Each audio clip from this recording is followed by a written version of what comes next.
So I just want to give one very important advice to President Ahmed Bola Tinubu, GCFR.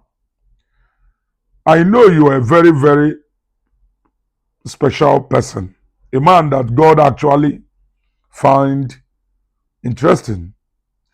You have found favor in the eyes of God. That's why He has protected and blessed and kept you as much as He has done.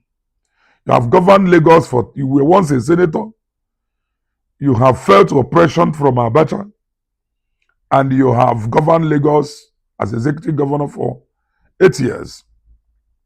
Until today, it was your boys, the people that worked under you, that you have huge influence on, that keep governing Lagos State.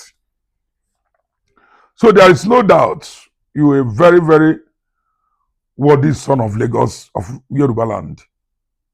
And to crown it all, God has equally given you a rare opportunity that you are now the president of Federal Republic of Nigeria.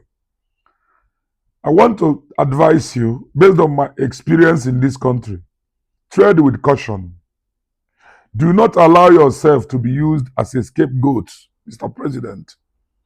You were not the one that, it was not your administration that arrested Nnamdi Kanu. You inherited the matter. But the ball is now on your court. And the whole thing stops on your desk. Buhari and his acolytes created this problem. Nnamdi Kanu was arrested in 2015 and was released on bail. As of the time he was arrested, he was only entertaining people. He was only a content creator as before his arrest. It was when this man was arrested, I think at the airport in 2015 and detained, it was call for his arrest that actually made him very famous. Several calls was made to Buhari to release that man. He refused. Until he finally created a famous person out of Nnamdi Kanu. Nobody knew who he was before. So now, when they released him on bail, he was still on bail. As he came out, people cheered him. He now saw that he has huge followers. People were now bowing down for him, because they believed that he was telling them the truth. From there, he gained leadership and followers. Like a practical joke, he was enjoying his bail. We also witnessed what happened in his house at a certain period when the military invaded his house. Shot sporadically to anybody they could find on site. So many people were killed.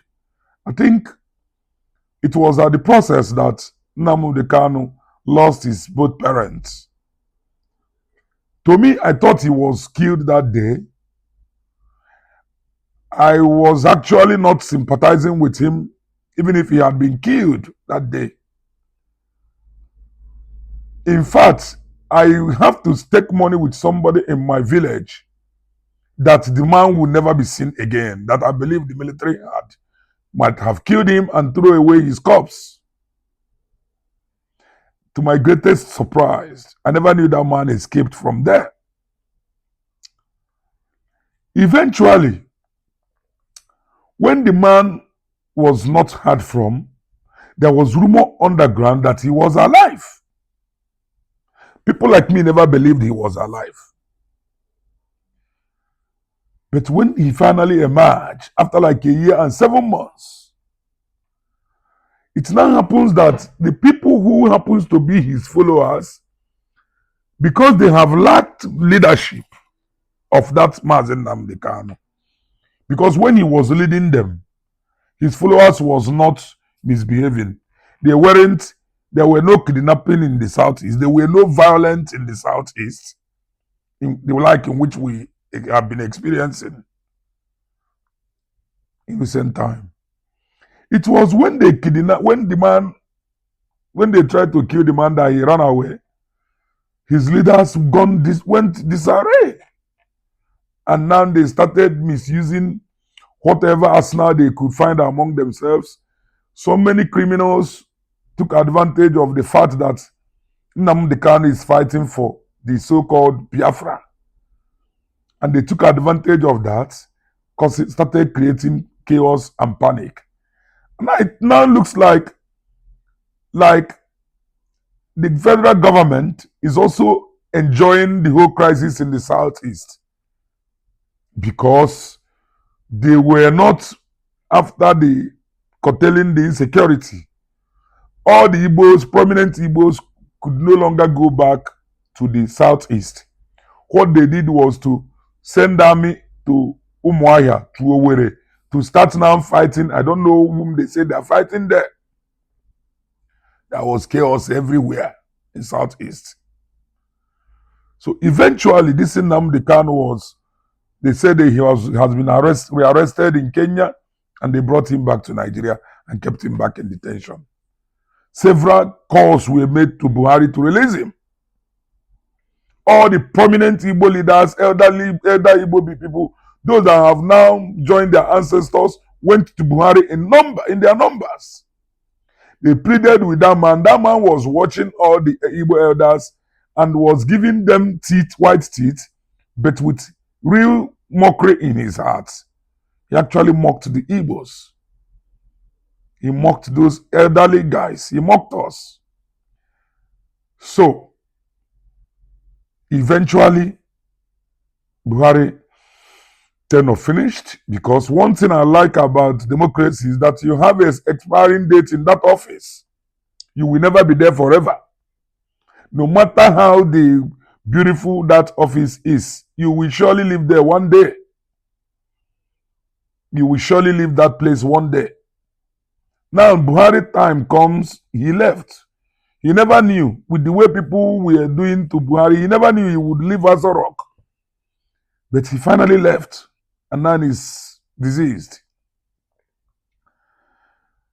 I think the worst administration in the history of this country is the Buhari 8 years in office, because that's what created all this whole crisis that we have seen in recent time. So now back to my advice to the president of Nigeria, Bola Ahmed Tinubu. If you know what is good for you and this country and for everybody, people like us, I think I will appeal to you to release Mazi Nnamdi Kanu without further delay. The more you keep Mazi Nnamdi Kanu in detention, the more you help him to actualize that Biafra ideology. Because we are living in a world of social media, digital world.